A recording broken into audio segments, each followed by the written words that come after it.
Le 24 mai 1998, à 8460 mètres d'altitude sur l'arête nord-est de l'Everest, Francis Arcentieff est assise bien droite dans la neige.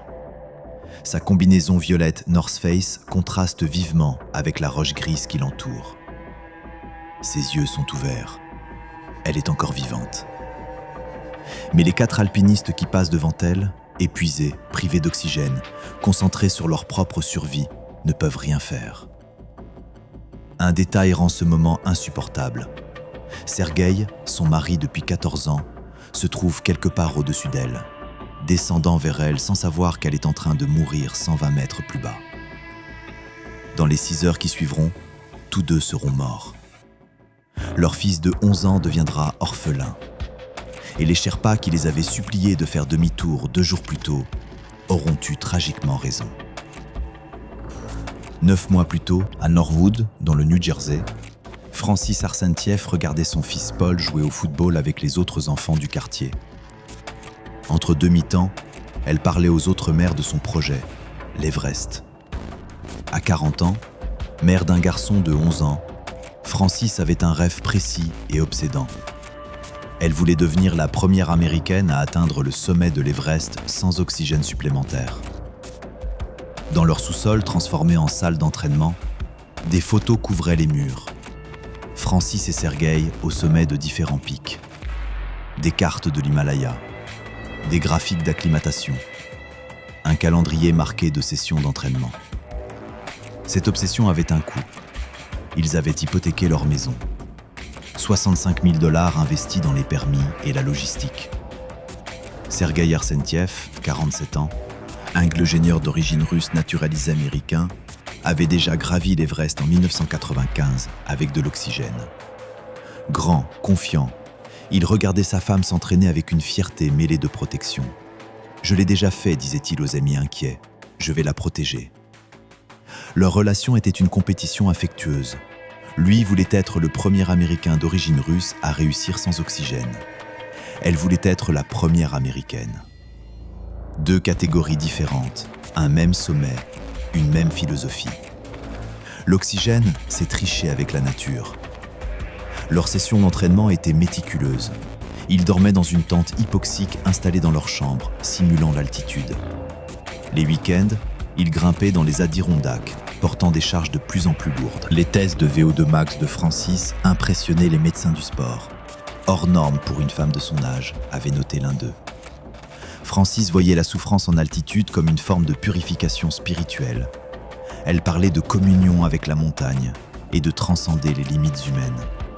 Le jour de leur départ pour le Népal, Paul, leur fils, les avait regardés charger l'équipement dans la voiture. « Promettez-moi que vous reviendrez tous les deux », avait-il dit. Francis l'avait serré dans ses bras.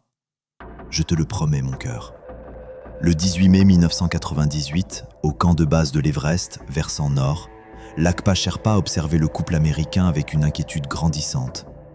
À 34 ans, avec 8 ascensions de l'Everest à son actif, Lakpa reconnaissait certains signes. La fenêtre météorologique serait courte. 2 jours, peut-être 3. « Vous devez être rapide, leur dit-il en anglais approximatif. Fenêtre courte, 2 jours seulement. Francis sourit poliment. « Nous sommes entraînés pour une acclimatation lente, tout ira bien. » Autour d'eux, d'autres équipes utilisant de l'oxygène se déplaçaient déjà plus rapidement, établissant les camps d'altitude. Sergueï balaya l'inquiétude du Sherpa d'un geste de la main. Les Sherpas s'inquiètent toujours, c'est leur métier. Le 20 mai, à 20h40, au camp 3 situé à 7470 mètres, Francis mentionna un mal de tête. C'est probablement juste l'altitude. Tout le monde a des maux de tête. Elle ne but que la moitié de sa ration d'eau. La déshydratation commençait. Processus invisible et dangereux. Sergueï remarqua qu'elle ne touchait pas à sa nourriture. « Tu dois manger », insista-t-il, mais sans vraiment insister. Elle avait toujours été difficile en altitude. Ce qui aurait dû être un signal d'alarme fut interprété comme normal. Le 22 mai, à 23h20, ils quittèrent le camp d'altitude avec 90 minutes de retard. Sergueï avait dû réparer un crampon défectueux. Un alpiniste britannique les croisa. C'est plutôt tard pour commencer, non ? Sergueï répondit avec confiance. Nous grimpons plus lentement. Nous atteindrons le sommet dans l'après-midi. Plus de temps. Ce qu'il ne dit pas, un sommet atteint l'après-midi signifiait descendre dans l'obscurité. Et il n'avait pas emporté de lampe frontale. Réduction de poids pour leur tentative sans oxygène. Chaque gramme comptait. Cette décision leur coûterait la vie. Le 23 mai, à 14h30, alors que d'autres alpinistes les croisaient en descendant, Francis progressait avec une lenteur alarmante. 20 pas, repos. 20 pas, repos. Sa respiration était laborieuse. « Vous êtes encore très haut », remarqua un Néerlandais qui descendait. Au camp de base, par radio, l'Akpa Sherpa suivait leur progression. « Ils devraient faire demi-tour maintenant », dit-il au coordinateur de l'expédition. La réponse fut cinglante. « Ce sont des adultes, c'est leur choix. » Francis dit à Sergueï : « Je me sens bizarre, comme si je flottais. » Il interpréta cela comme de l'euphorie d'altitude, pas comme un œdème cérébral naissant. L'hypoxie affectait déjà son jugement, à lui aussi. À 18h40, alors que le soleil se couchait, ils atteignirent le sommet. À 8848 mètres, le toit du monde. Francis pleurait. On l'a fait, on l'a vraiment fait. Sergueï prit des photos avec son appareil argentique. Ces clichés seraient les dernières images d'eux vivant ensemble. Ils restèrent 15 minutes au sommet. Trop longtemps. Dans la zone de la mort, chaque minute compte. Lorsqu'ils entamèrent la descente à 8700 mètres, l'obscurité tombait. La température chuta à moins 35 degrés Celsius. Ni lampe, ni abri, ni oxygène. Juste l'obscurité et le froid mordant. À 20h, à 8510 mètres, Francis commença à bafouiller. « Je ne trouve pas la corde. » Sergueï réalisa qu'elle était confuse, incapable de distinguer les cordes fixes des ombres projetées par le clair de lune. Sa coordination se détériorait, elle trébuchait tous les quelques pas. L'œdème cérébral d'altitude, le HACE, progressait rapidement. Son cerveau gonflait à l'intérieur de son crâne. Sergueï prit une décision. « On s'arrête ici, on attend l'aube. » Il n'avait ni tente, ni oxygène, ni abri. Juste la roche nue et le vent hurlant. À 22h30, au même endroit, Francis ne sentait plus ses doigts. « Sergueï, je ne peux pas tenir la corde. » Son élocution était maintenant sévèrement altérée. Sergueï retira ses gants pour examiner ses pupilles avec son briquet. Son cœur se serra. La pupille droite était dilatée, la gauche, normale. Signe classique du HACE avancé. Il comprit à cet instant. Elle était en train de mourir. Ses gants s'envolèrent dans le vent pendant l'examen. Les engelures commencèrent immédiatement sur ses mains nues. À minuit, Francis devenait inconsciente. Elle murmurait « Paul, dis à Paul que j'ai essayé. » Elle ne pouvait plus tenir debout sans soutien. Sergueï dut faire un choix qui entrait ces dernières heures. Rester et mourir avec elle, ou descendre chercher de l'aide. Il l'adossa contre un rocher, promit de revenir avec des Sherpas. Elle hocha la tête, semi-consciente. Il commença à descendre seul dans l'obscurité, les mains gelées, pleurant. À 3h40, le 24 mai, au camp d'altitude situé à 7890 mètres, Sergueï arriva couvert de givre, les doigts noirs. Il hurla « J'ai besoin de Sherpa, j'ai besoin d'oxygène, elle est en train de mourir là-haut. » L'Akpa Sherpa le regarda avec une tristesse infinie. Trop haut, trop sombre. Nous partons à l'aube. Sergueï s'effondra en pleurant. Je l'ai laissé seul. À 6h15, Sergueï refusa d'attendre. Il prit une bouteille d'oxygène, aucun soutien Sherpa. L'Akpa le supplia. « Tu vas mourir si tu pars seul. » Sergueï répondit. « Alors je mourrai avec ma femme. » Ses derniers mots à l'Akpa furent « Dis à mon fils que je l'aimais. » Il commença à grimper seul vers la dernière position connue de Francis. À 9h20 le 24 mai, à 8460 mètres, Cathy O'Dowd, alpiniste sud-africaine de 28 ans, grimpe avec l'équipe de Jan Woodall. Elle aperçoit une combinaison violette. Je pensais que c'était un cadavre, puis ça a bougé. Francis est assise bien droite, gelée sur la pente. Ses yeux sont ouverts, suivant les mouvements. Sa peau est gris-blanc, ses lèvres bleues. Une mousse rosâtre sort de son nez. Œdème pulmonaire. Cathy, qui a une formation d'infirmière, vérifie les signes vitaux. Les deux pupilles sont maintenant complètement dilatées, non réactives. La parole se réduit à des gémissements inintelligibles. La respiration est humide, râlante. La peau est glacée, aucune sensation dans les extrémités. Le verdict médical est implacable. HACE plus HAPE, quelques heures avant la mort. Sauvetage impossible à cette altitude. Soudain, Francis retrouve momentanément sa lucidité. « Ne me laissez pas !» Ian Woodall s'agenouille. « Nous devons vous descendre. Pouvez-vous vous lever ?» Elle ne peut pas bouger ses jambes. Paralysie due à l'œdème. « Où est Sergueï ? Où est mon mari ?» Cathy échange un regard avec Ian. « Nous ne l'avons pas vu. » Francis commence à pleurer. « Il m'a abandonné. Il m'a laissé seul. » La vérité qu'ils ne lui disent pas. Il est probablement mort en la cherchant. Le calcul impossible se fait rapidement. 5 alpinistes, tous en manque d'oxygène. Francis pèse 59 kilos, poids mort. 600 mètres verticaux jusqu'au camp d'altitude.